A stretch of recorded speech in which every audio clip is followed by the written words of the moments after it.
Você já se auto-sabotou? Vive em relacionamentos complicados? Segue entre tapas e beijos com a sua família? Já esteve perdido em algum momento na sua carreira? Você não está sozinho. Em Psicologia Sincera, eu, Ana Luísa, E eu, Ana Tereza, vamos comentar os mais diversos assuntos do nosso cotidiano, sempre com uma opinião sincera. pode ser que você se identifique ou não com as nossas análises e reflexões. Mas aí você vê se a carapuça serviu.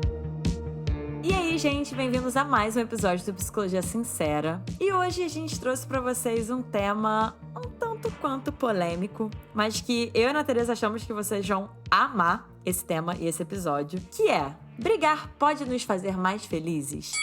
Eis aí a primeira dificuldade. Não é possível. Porque, gente, assim, um engano muito grande que as pessoas têm sobre conflitos e brigas em relacionamentos, principalmente românticos, é que bons relacionamentos e pessoas em bons relacionamentos brigam muito pouco. Cara, papo pra terapia mesmo. Existe uma expectativa de que se duas pessoas combinam bem, né? Se você e seu parceiro se dão bem, quer dizer que vocês concordam na maioria dos assuntos, que vocês discutem raramente ou nunca, né? Quem nunca já ouviu um casal falando: nossa, a gente nunca brigou, a gente nunca briga. E por isso nos damos muito bem, e por isso nosso relacionamento é bem sucedido. Às vezes, as discussões, elas são até consideradas provas, digamos assim, de que duas pessoas são incompatíveis ou de que o relacionamento não tá dando certo. E, gente, a realidade é que todos os casais têm sua parcela de brigas. Uns mais, outros menos, mas um casal saudável, né? Tem sua parcela de briga. E qual é a diferença entre esses casais? E o que de fato afeta os níveis de satisfação nos relacionamentos? Não é necessariamente o quanto que esse casal discorda, mas como que esse casal discorda e sobre o que esse casal discorda. Então a gente vai trazer pra vocês aqui no episódio de hoje, importante falar, muito baseado num livro que a gente recomenda super, que é Apegados, um guia prático e agradável para estabelecer relacionamentos românticos recompensatórios. A gente vai colocar o link desse livro aqui na descrição para quem tiver interesse em comprar. E bom, o que os estudiosos aprenderam é que os conflitos, eles podem servir como uma oportunidade para os casais ficarem mais próximos, mais íntimos e aprofundarem a sua ligação. Então, já trouxemos, na verdade, um pouquinho de spoiler aí para vocês, né? Da resposta do título desse episódio. Se brigar pode nos fazer mais felizes, mas a gente sabe que às vezes só saber a resposta, se sim ou se não, não é suficiente, né? Então, eu e a Ana Tereza, a gente vai trazer aqui alguns pontos de princípios, atitudes legais que nos ajudam numa comunicação mais efetiva. Então, uma comunicação que vai nos ajudar a, de fato, talvez ter discussões mais produtivas do que o que a gente tá acostumado a ter. E, pessoal, tudo isso tem teoria, a gente não tá tirando isso do nada, né? A gente sempre gosta de trazer uma psicologia muito científica, assim, e é esse livro, né, que a gente tá se baseando pra trazer esses 5 princípios, né, de como se comunicar, de como ter uma DR, né, de como brigar em relacionamentos, vem de psicólogos que estudaram sobre isso, porque existem formas de a gente se comunicar com o outro que eu acho que vai abrir mais pro diálogo e vai fazer a gente crescer, né? Essa pergunta de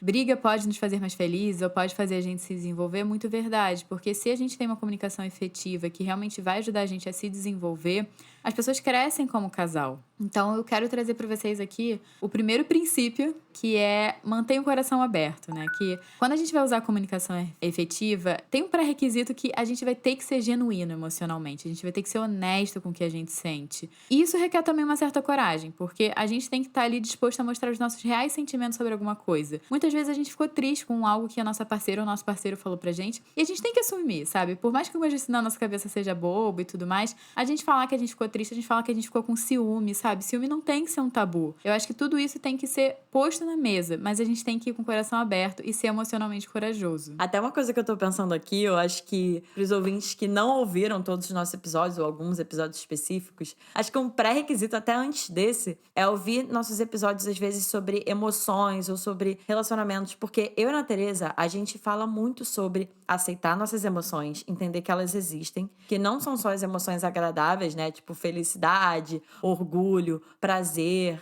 tesão. A gente não sente só isso, né? Existem outras emoções que são desagradáveis de serem sentidas, como tristeza, raiva, ciúme, inveja. Só que, gente, o quanto antes a gente conseguir assumir e admitir que esses sentimentos e essas emoções existem, já é um grande passo e um bom caminho andado pra gente poder expressar isso pros outros, né? Então, assim, só pra rebobinar um pouquinho e lembrar, né? Tanto pra quem tá falando e expressando o que tá sentindo, quanto pra quem tá ouvindo, né? Tentem julgar o menos possível esses sentimentos, né? Assim, hoje em dia eu vejo como um prazer ouvir alguém falando, por exemplo, Nossa, eu senti ciúme. não porque necessariamente, nossa, eu gosto que sintam ciúme de mim, mas porque isso requer um nível de autenticidade e de vulnerabilidade que também, na minha visão, pautada pela Gestalt terapia, é essencial para as relações verdadeiras, né? Para relações que de fato têm uma intimidade. É essa abertura para essa vulnerabilidade, porque quando a gente tá nas nossas defesas e nas nossas máscaras, né? Assim, tentando manter essa pose de eu não sinto ciúme, eu não sinto inveja, eu não sinto raiva, eu não sinto tristeza, é muito mais difícil acessar esse lugar de vulnerabilidade e intimidade com outra pessoa, né? Então, só trazendo um pouco esse contexto, assim, de que antes de vocês se expressarem em relação a esses sentimentos que a Ana Teresa trouxe, né? Esse manter o coração aberto é muito bom nesse sentido de vulnerabilidade, assim. Mas antes vocês têm que aceitar que a vulnerabilidade de fato existe. O próximo princípio que a gente vai trazer também é para você se concentrar nas suas necessidades, né? A ideia é fazer com que as suas necessidades fiquem bem claras para o seu parceiro, você saber passar isso. Então, não só você assumir as suas emoções, mas você saber passar o que é que você está sentindo e o que é que está te incomodando para a pessoa. Então, ao você expressar as suas necessidades, a gente tem que estar se referindo a necessidades que levam o bem-estar do seu parceiro em consideração. Então, muitas vezes, assim, não é para você entrar numa negociação... Uma negociação, né? Uma discussão, não tudo ou nada, né? Uma negociação. Porque tem gente que, tipo, vai colocar a sua necessidade, mas tá nem aí pra como a outra pessoa vai se sentir e tudo mais. E, gente, isso é um relacionamento. Então, assim, você tem que estar de um jeito que fique bom pros dois. Então, é importante você saber expressar o que você tá sentindo, mas que, de certa forma, você também leve em consideração o que o outro tá sentindo. Isso não quer dizer se anular, tá, gente? Então, se você acabar magoando, né, o seu parceiro e tudo mais, é importante você prestar atenção nisso, porque o que essa teoria também traz é que vocês são uma unidade emocional, né? Vocês dois ali estão juntos. Então, o que um faz afeta o outro e a gente não pode descartar isso, a gente não pode não levar em consideração. Então, ao expressar suas necessidades, né, é útil você usar alguns verbos, que é tipo, eu preciso disso, eu sinto isso em relação a isso, eu gostaria, eu quero que você faça isso, que se concentram em você. Você tira do tipo, você é assim, você só faz isso, você faz tudo errado. Não, ó. Eu me senti assim com o que você fez, eu precisaria que você falasse tal coisa pra mim pra me sentir mais segura. Então, é você focar em você em vez de focar no outro. Então, é se concentrar nas suas necessidades. Isso é muito valioso. Eu tenho algumas coisas pra comentar em cima desse ponto, né? Primeiro, em relação a isso que você falou, Ana Teresa, de apontar o dedo. E é muito comum a gente se pegar agindo dessa forma em discussões, né? Por exemplo, a Ana Teresa fala alguma coisa e eu me senti julgada. E ao invés de eu falar que eu me senti julgada, eu falar, você me julgou. Às vezes julgou mesmo, tá, gente? Assim, mas isso que a gente tá trazendo é num lugar de, na hora de comunicar isso, de focar no sentimento. Porque às vezes uma pessoa de fato foi grossa com você. Não é que isso tira a responsabilidade. Toda hora que a gente tá falando aqui, eu tô pensando na questão do bom senso. Porque acho que, pra resumir assim, muitos desses pontos que a gente ainda vai trazer existe a responsabilidade do outro e existe a sua responsabilidade, né? Num relacionamento, tem as duas unidades, dois indivíduos, e tem a unidade do casal. E é justamente nessa unidade do casal que tá isso que a Ana Teresa falou, dessa unidade emocional, né? E aí, levando em consideração essa unidade emocional, é muito importante focar nas suas necessidades, focar no que você sentiu, no que você precisa, no que você quer dessa conversa, né? Ou dessa discussão, ou dessa pessoa, inclusive, né? O que essa pessoa tá fazendo que não tá te satisfazendo de alguma forma, ou que tá te chateando. Mas é isso, não focar necessariamente no que essa pessoa tá fazendo, mas o que isso tá causando em você e qual a sua necessidade que não tá sendo suprida. E aí, um ponto, mais uma vez eu vou trazer o passo pra trás, né? Pra você poder comunicar suas necessidades, é muito importante esse autoconhecimento e esse contato consigo mesmo pra perceber, de fato, né, quais são suas necessidades. Porque eu tô até pensando aqui, caramba, pra quantas brigas eu não fui em relacionamentos antigos sem nem saber qual era a minha necessidade ali, né? Só chateada ou com raiva e ali brigando de uma forma um pouco até automática, né? Então, assim, o que a gente tá falando aqui é pra vocês darem esse passo pra trás, perceberem essa necessidade e aí sim poder comunicar isso. Eu tô até pensando, né, que eu já usei muito, assim, em discussões minhas, né, com o meu namorado, essa de eu preciso, eu sinto, mas uma coisa que eu também já usei, né, que algumas vezes a gente fala, ai, você é egoísta, você é sem noção. A gente não falar que a pessoa é, porque eu acho que quando a pessoa é alguma coisa, é muito difícil ela mudar, mas a gente também tem uma dica, né, que são pequenas palavras, gente, que eu acho que suavizam a conversa, pode parecer bobagem, mas você fala, você está tendo um comportamento egoísta nessa situação, você está tendo um comportamento sem noção, porque o comportamento, ele pode mudar. Quem a gente é muito mais difícil de mudar. Então, não só focar na gente, mas se é pra falar do outro, assim, fala de uma forma que seja possível pro outro fazer também alterações. E isso leva a gente pro terceiro ponto. Achei incrível isso que você falou, de falar você está, né, ou o seu comportamento está sendo dessa forma. Que é, gente, o terceiro ponto. Sejam específicos.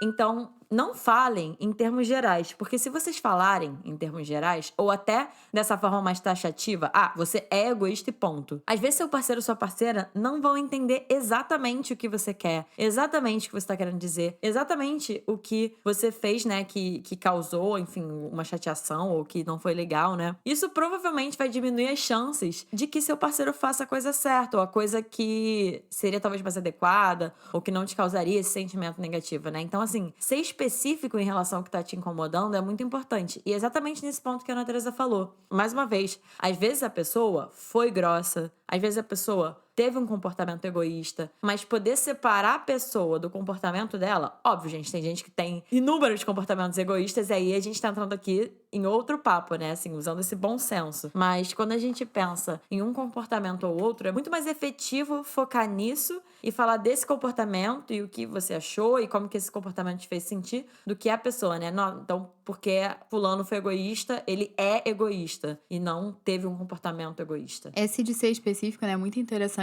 porque acaba que, algumas vezes quando a gente entra em discussão, a discussão ela toma umas proporções, assim, bizarras. Eu acho que todo mundo já entrou numa discussão que começou por um motivo e terminou por outro, assim, que você não sabe nem como chegou na situação. Então, essa de ser específico, assim, não só o que a Ana Lusa falou tá 100% certo, como a gente também tem que ter noção que a gente vai resolver um problema de cada vez. Então, muitas vezes, por exemplo, você tem um namorado, né, pensando no relacionamento heterossexual. Tem um namorado que, sei lá, uma garota tá falando com ele e você se sentiu insegura. É pra você resolver essa situação específica, não é pra você falar que quando vocês ficavam antes de namorar, ele já deu em cima de outra garota ou você pegou sei lá quem e trazer isso pra situação atual. Isso não vai funcionar, gente. A gente tem que ser específico. Então, a briga é sobre essa situação específica que uma garota deu em cima dele. Não é sobre antes de vocês começarem a namorar ou o que aconteceu 2 meses atrás. Porque se você escalonar dessa forma, tudo sempre virar uma grande lavar roupa suja do relacionamento, não vai pra frente. Isso não faz ninguém crescer, gente. Isso é literalmente ficar esfregando na cara dos outros o que eles fazem de errado, sabe? Então isso não é muito funcional. É você pegar, o problema foi esse, então eu me senti insegura, eu não me senti feliz, eu me senti triste.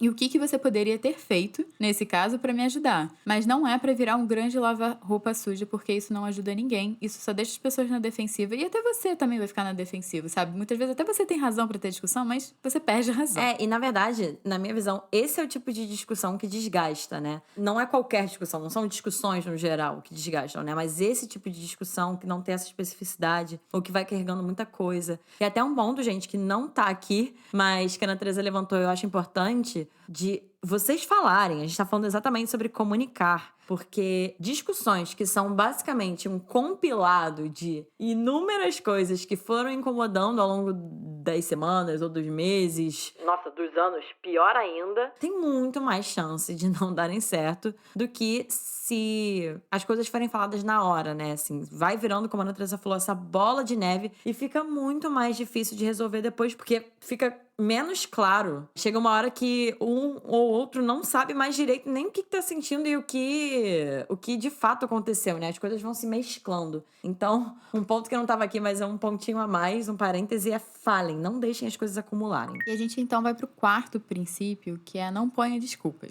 Então não é pra você fazer o seu parceiro ou sua parceira se sentir egoísta, incompetente, inadequado com toda essa situação que vocês estão discutindo. Uma comunicação efetiva, né, não tem nada a ver com ficar apontando o dedo medo para as outras pessoas. Eu acho que até agora no episódio já ficou um pouco claro, né? Que não é para ficar acusando as pessoas, porque muito provavelmente isso vai te distanciar e vai começar a criar um duelo, né? Você lembra, vocês são uma unidade, vocês são uma equipe, vocês não são pessoas se combatendo, se duelando, pra ver quem é que tá certo, quem é que tem a razão. Eu acho que a partir do momento que um sempre tem que ter razão e o outro não tem, já não é uma discussão saudável, gente. Então, outro ponto também importante, né, de não pôr desculpas é tenha certeza que você vai escolher a hora certa também pra discutir, porque tem timing, gente. Existe o timing certo pra você discutir certas coisas. Na hora que aconteceu, que talvez você esteja no ápice da sua emoção, no ápice da sua raiva, no ápice da sua tristeza, é a pior hora pra você discutir isso. Eu não sei se vocês já pararam pra pensar nisso, mas a probabilidade das coisas escalarem é muito maior quando você tá com as emoções no pico. Algumas vezes, por mais incrível que pareça, é melhor vocês deitarem, dormirem, acordarem e discutirem no dia seguinte. Tem até umas amigas minhas, né, que já falaram: Ai, não gosto de dormir, obrigada. gente, algumas vezes eu acho ótimo dormir brigado, porque o que eu vou falar antes de dormir vai ser muito pior do que eu vou falar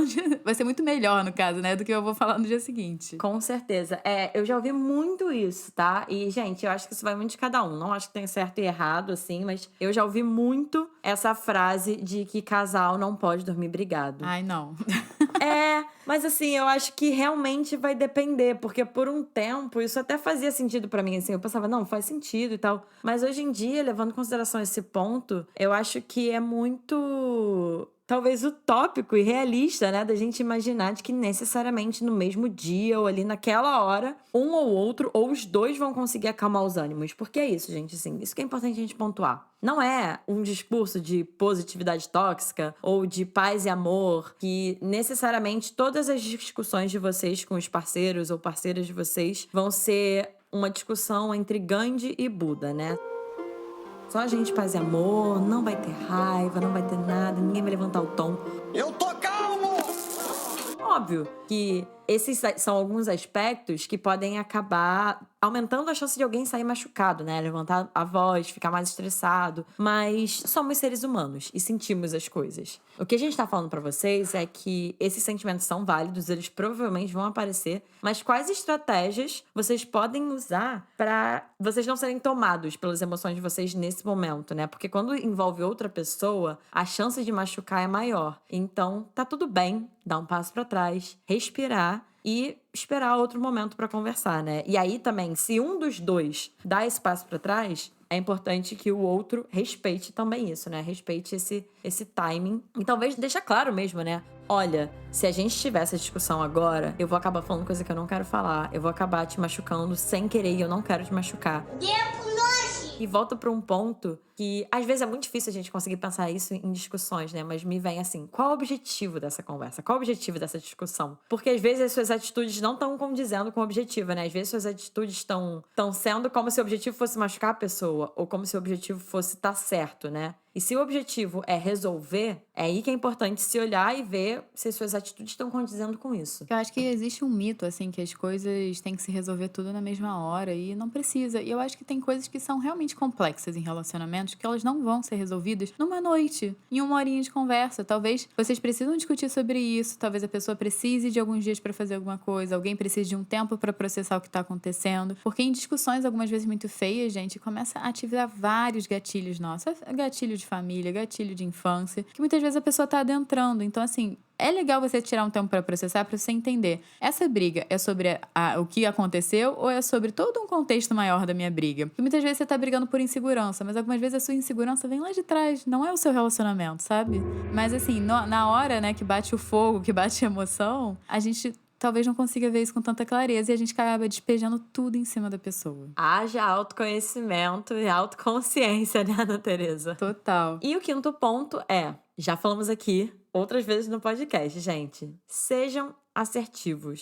E não se desculpem também pelo que vocês sentem. E só um adendo, gente, quando a gente fala não se desculpem pelo que vocês sentem, não generalizem isso no sentido de, não peça desculpas e ponto. Isso que eu também acho muito importante a gente falar desse ponto, né? Aceitem a possibilidade de vocês estarem errados, aceitem a possibilidade dos dois estarem certos ou dos dois estarem errados. Não custa nada um pedido de desculpa se você viu que você de fato machucou aquela pessoa. Agora, por que a gente fala não se desculpe pelo que vocês estão sentindo? Porque, gente, as necessidades necessidades no relacionamento, as necessidades que vocês têm no relacionamento, são válidas. E é isso. Então, assim, por mais que pessoas diferentes possam não considerar as suas preocupações como legítimas, porque talvez elas têm outras preocupações, elas têm outros sentimentos, elas têm outras necessidades. Cada um tem suas prioridades ou suas formas de lidar também, né? Às vezes, a mesma coisa vai acontecer comigo e com a Ana Teresa. E eu vou sentir tristeza e ela vai sentir raiva. Porque isso tem a ver com inúmeros fatores que também não cabe a gente entrar aqui, senão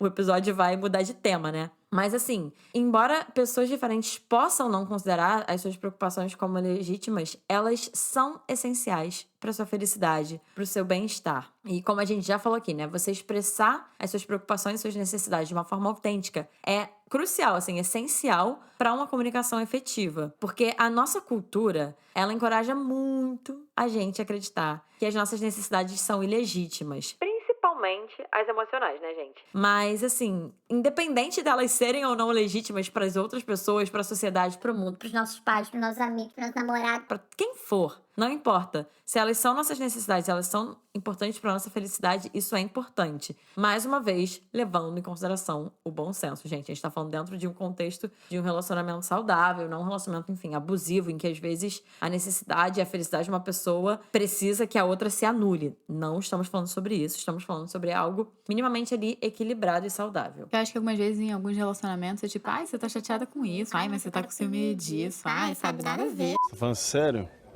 Ih, rapaz. E quando a pessoa fala isso, gente, a pessoa tá assim, tipo, deslegitimando. Calma, essa palavra não vai sair. Aguarde, por favor. A pessoa não tá levando em consideração o que você tá sentindo. Ela tá simplesmente pegando a visão de mundo dela e colocando nos seus olhos, né? Tá pegando o óculos dela e colocando no seu olho. E o grau dela é diferente do seu, gente. Então, assim, pode ser que pra pessoa sentir ciúme de uma certa situação possa ser ridículo, possa não ser válido. E pra você é. E por isso que a gente tá falando, seja assertivo e não se desculpe. De tudo bem pra você sentir ciúme numa situação que seu parceiro não sentiria. Porque não é sobre você sentir a mesma coisa que seu parceiro, é sobre seu parceiro entender que você sente de forma diferente e respeitar isso. E aí o que a gente tá falando, gente, assim, o que é importante nisso é a reação do seu parceiro, né? A sua também e a do seu parceiro. É vocês entenderem se ambos estão preocupados com o bem-estar do outro, né? Se ambos têm em mente não só o que é melhor pra si, mas o que é melhor pro outro dentro desse contexto do relacionamento. E se eu acho que esse é o mais importante. Mais até do que em relação ao bem-estar, felicidade, mas se o outro tá disposto a lidar com o problema e solucionar esse problema. Mesmo que não seja imediato ou no mesmo dia, né? Como a gente falou, às vezes pode durar um pouquinho mais do que um dia algum problema, alguma questão no relacionamento. Que existe uma grande diferença entre a gente querer estar certo e a gente querer solucionar o problema. A gente consegue ver claramente, assim, a diferença na postura das pessoas. Não, e outra coisa, a gente nem sempre vai concordar em tudo. Sim, e tá tudo bem. Isso que eu fico... e tá tudo bem, tá tudo bem. Claro que para algumas pessoas tem alguns pontos que às vezes falam de valores, né, de base, que é importante ter essa concordância. Mas também tirar da cabeça de que necessariamente duas pessoas que estão em relação vão concordar com tudo, né? Então não é necessariamente sobre a pessoa concordar que você tá certa. Às vezes de você negociar algo para solucionar o problema, não é você abrir mão do fato de que você acha que tá certa, mas em prol desse relacionamento, se de fato é o que você quer, faz sentido, que é algo que você quer colocar pra frente, lidar com o problema para além de estar certo ou errado, eu acho que é essencial nesse caso. E aí, eu e a Ana Luísa, a gente trouxe, né, 3 situações, assim, pra gente trazer como exemplo, né, o que é não ter uma comunicação efetiva, né, não usar os princípios que a gente trouxe, e o que é usar os princípios que a gente trouxe, né, o princípio da comunicação efetiva. Então, a gente vai trazer 3 situações aqui rapidinho, só pra gente exemplificar, porque talvez a gente esteja falando desses pontos, as pessoas estão tipo, tá, mas aí o que eu faço com isso, né, como é que eu ponho na prática? Então, a primeira situação que a gente quer trazer pra vocês é, digamos que o seu parceiro, sua parceira,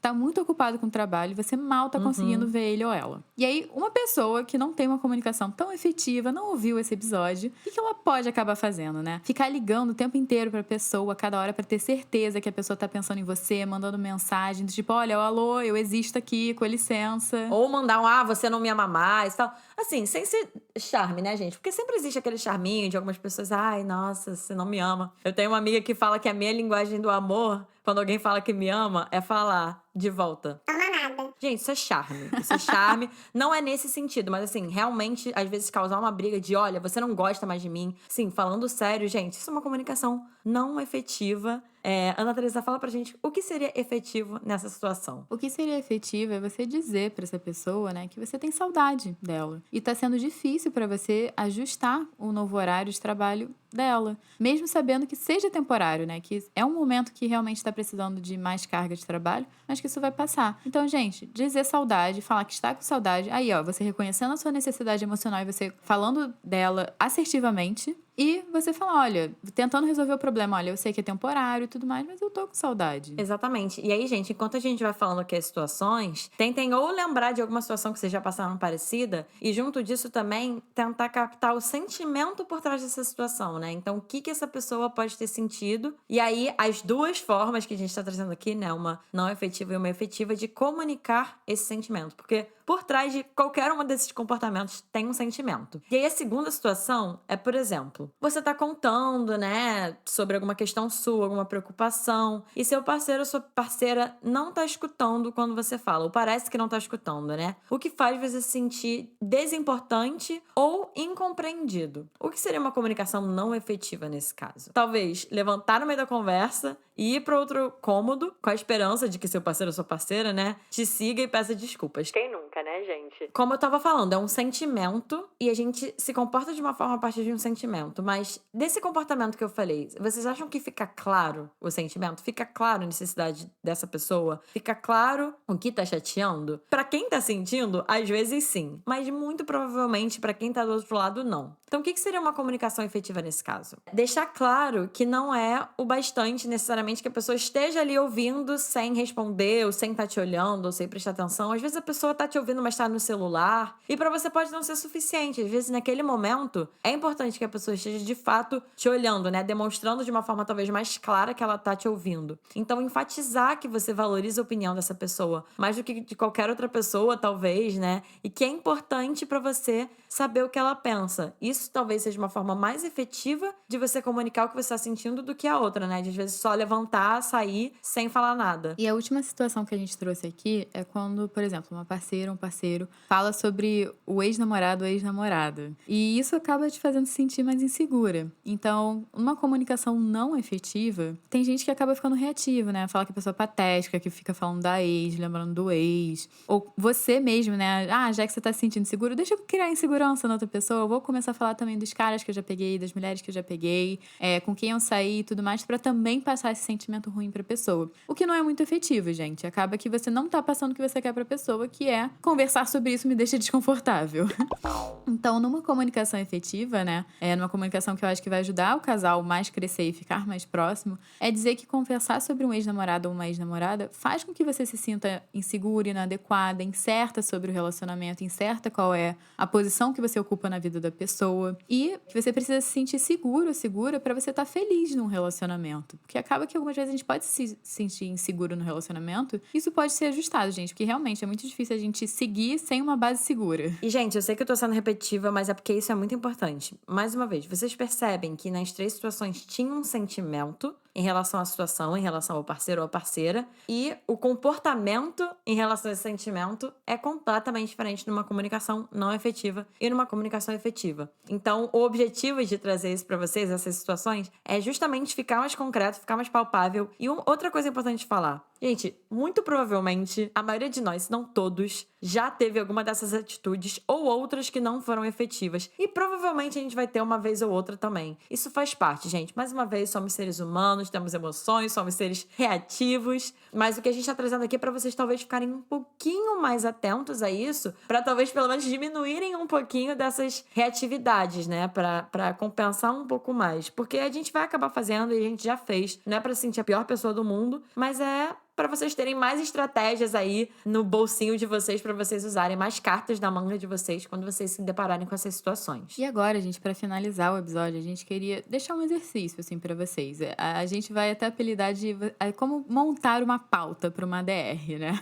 Adoro. Então a gente vai fazer algumas perguntas para vocês que antes de vocês terem uma DR, vocês querem conversar algo importante com seu parceiro ou com a sua parceira, vocês refletirem. Eu acho que já esse episódio já vai ser uma grande fonte de reflexão, mas acho que é interessante a gente estruturar tudo o que a gente disse aqui, né? Então, a primeira pergunta que você tem que se fazer antes de entrar numa DR é: por que me sinto desconfortável ou inseguro nesse relacionamento que eu tô tendo? Quais são as ações, né, que o meu parceiro fazem com que eu me sinta assim? O que a outra pessoa tá fazendo que tá gerando esse sentimento em você? Outra pergunta que vocês podem se fazer é, por exemplo, quais atitudes específicas do meu parceiro ou da minha parceira fazem com que eu me sinta mais segura e amada? Isso volta pro ponto que eu tava falando lá atrás, né? Antes de tentar comunicar as necessidades de vocês, isso requer, gente, um bom autoconhecimento. A gente fala muito sobre isso aqui, né? Um termo bem genérico, autoconhecimento, mas é muito importante porque é isso. Vocês se perguntarem, irem entendendo ao longo e se percebendo ao longo do relacionamento, né? Quais atitudes seus parceiros fazem e que vocês se sentem o mais amado, mais seguro, assim. Qual é aquele momento, o que ele ou ela faz que te faz sentir mais amado? Às vezes é uma coisa muito pequena, mas isso é muito importante de cada um saber, porque dessa forma a gente pode comunicar pro nosso parceiro ou pra nossa parceira e talvez pedir, né? Que eles façam mais. E é interessante você falar atitude específica, porque algumas vezes você fala: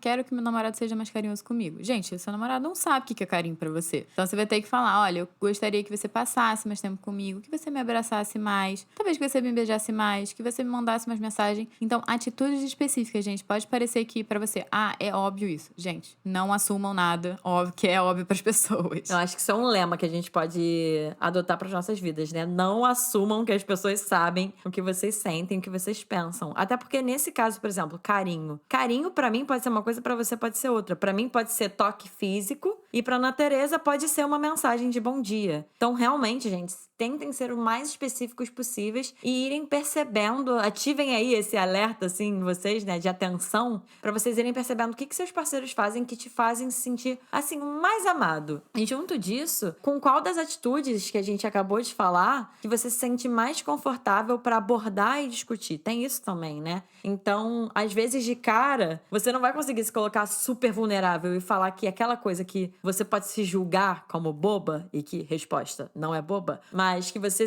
julga como boba, que seu parceiro ou sua parceira faz, você já não quer comunicar. Gente, não é uma boa, na minha opinião, pelo menos, deixar arrastar por muito tempo. Mas se vocês vão começar a praticar essa comunicação mais efetiva agora, tentem começar aos pouquinhos a partir das atitudes que vocês se sentem mais confortáveis para levar para os parceiros de vocês se colocarem vulneráveis e discutirem sobre. Então, dado todas essas perguntas que a gente fez, vou pedir para você escolher, né, um tópico. Se lembra, não é para ser generalista. Você vai escolher um tópico para ter sua primeira DR com comunicação efetiva. Amei. Então, você pode elaborar um roteirinho curto, né, do que você quer falar, se concentrando nesse assunto e meio que, sendo guiado pelos esses 5 pontos, esses 5 princípios que eu e a Ana Luísa trouxemos.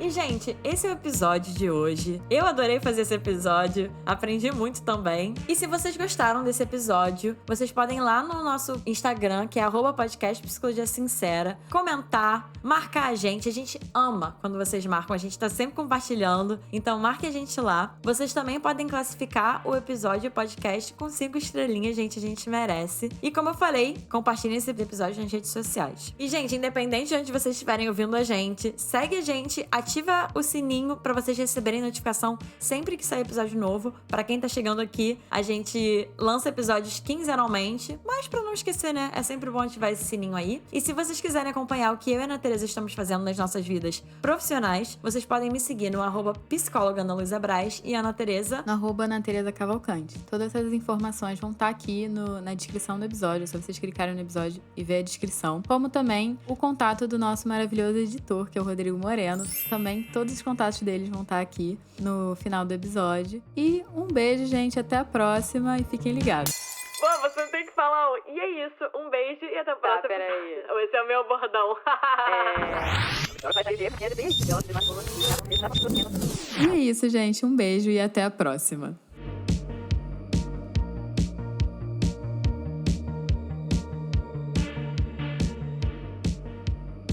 Muito bom. Foi. Não, a gente tem que usar o bordão pra gente poder monetizar em cima.